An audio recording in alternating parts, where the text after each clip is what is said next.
Nokia C2 expected second quarter 2010.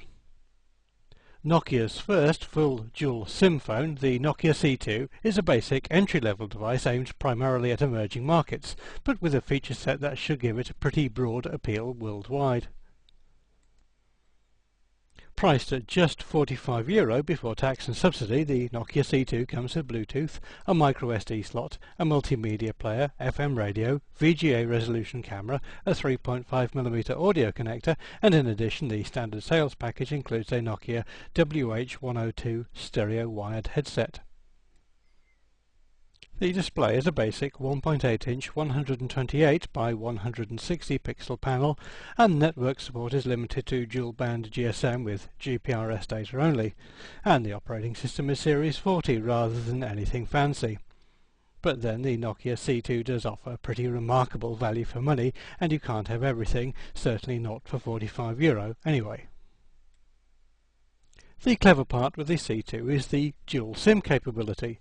Both SIMs are active at the same time, so it really is like having two phones at once, as either SIM card can receive calls and the user can decide which SIM to use when dialing out. Perhaps the cleverest thing with the dual SIM arrangement is that the second SIM is hot swappable through a slot in the C2, so it can be inserted when the phone is on. We don't know of any other phone that can do this, and if you're regularly swapping SIMs, then it's clearly an advantage.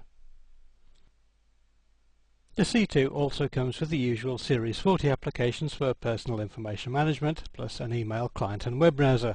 The multimedia player can cope with MP3, WMA and AAC formats, which when combined with the memory slot and 3.5mm audio socket will make it a useful music player. Nokia estimates that the C2 has up to 4 hours talk time and 16.5 days standby time. Whether this is in dual SIM or single SIM configuration is not very clear. The handset weighs just 74 grams and measures 108 by 45 by 15 millimeters. It is also a nice looking phone, available in grey, black, magenta, blue and white colour schemes. It certainly looks more expensive than it is. Nokia say that the C2 should be available during the fourth quarter of 2010, and we assume that this C2 will be aimed at South Asia, Africa and Eastern Europe, with specialist importers carrying it elsewhere.